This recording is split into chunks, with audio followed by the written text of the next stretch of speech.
जय हिंद दोस्तों, welcome to बोलो बज। वोट बैंक पॉलिटिक्स सिर्फ इंडिया में ही नहीं, जहां भी लोकतंत्र मौजूद है उस हर देश में वोट बैंक पॉलिटिक्स चलता है। कनाडा जैसा डेवलप्ड कंट्री भी इसमें शामिल होता नजर आ रहा है। कनाडा एकमात्र ऐसा देश है जो इंडिया से बहुत दूर होते हुए भी वहां पर रह रही इंडियन पॉपुलेशन की वजह से इंडिया कनाडा के रिश्तों में दरार देखने को मिल रही है। जून 2023 में एक खालिस्तानी सेपरेटिस्ट टेररिस्ट को किसी ने उड़ा दिया था। जस्टिन ट्रूडो अब ऐसा मान रहे हैं कि इस किलिंग में इंडियन खुफिया एजेंसी रॉ के साथ साथ गवर्नमेंट ऑफ इंडिया का भी इसमें हाथ शामिल है। हालांकि इनके पास इसके कोई भी सबूत नहीं है, लेकिन सिर्फ वहां की सिख आबादी को अपना सपोर्टर बनाने के लिए यह उनकी चाल दिख रही है। इंडिया भी इस बात को इतनी आसानी से नहीं लेगा। इससे पहले कई बार इंडिया ने कनाडा को अपने यहाँ पर खालिस्तानी आतंकवादियों को सपोर्ट ना दिया जाए इसकी रिक्वेस्ट की थी, लेकिन फ्रीडम ऑफ स्पीच के नाम पर कनाडा ने कोई एक्शन नहीं लिया। पिछले हफ्ते जस्टिन ट्रूडो G20 को अटेंड करने के लिए इंडिया आए थे। यहाँ से जाते ही उन्होंने इंडिया के खिलाफ जहर उगलना चालू किया।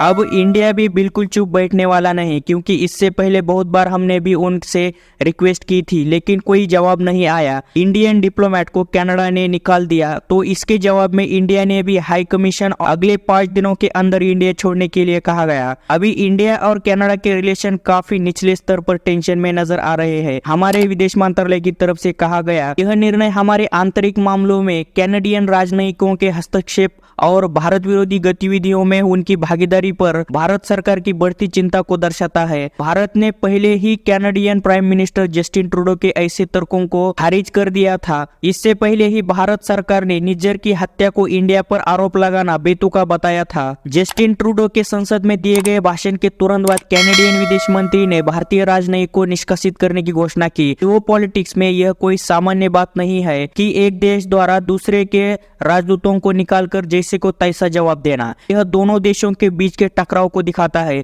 इससे पहले कनाडा में एक रैली में हमारे पूर्व प्रधानमंत्री इंदिरा गांधी जी की हत्या को सार्वजनिक दिखाया गया था और उनके हत्यारों की प्रशंसा की गई थी। भारत सरकार इससे बहुत नाराज हुई थी। ट्रूडो ने इसको फ्रीडम ऑफ स्पीच का नाम देकर कार्रवाई करने के लिए इनकार कर दिया था। इंडिया ने कनाडा के साथ अपने संबंध सुधारने का प्रयास किया, लेकिन कनाडा से लगातार इंडिया विरोध रुख के कारण सभी प्रयास विफल हो गए। कनाडा की नजर में खालिस्तान समर्थक तत्वों की गतिविधियां कैनेडियन नागरिकों को दी गई अभिव्यक्ति की स्वतंत्रता के दायरे में आता है, न कि किसी देश की संप्रभुता पर हमला। अब इस पर यूएसए, यूके और ऑस्ट्रेलिया के विदेश मंत्रालय की तरफ से अपने बयान आए हैं। अमेरिका ने इस पर चिंता व्यक्त की और कहा कि निज्जर की हत्या करने वाले अपराधियों को न्याय के कटघरे में लाया जाएगा। हम प्रधानमंत्री ट्रूडो द्वारा संदर्भित आरोपों के बारे में गहराई से चिंतित है, ऐसा यूएसए की तरफ से कहा गया। ऑस्ट्रेलिया की तरफ से कहा गया कि ऐसे आरोप बहुत चिंतित है और इस मामले में जल्द से जल्द जांच करना चाहिए। ऑस्ट्रेलिया का मानना है कि सभी देशों को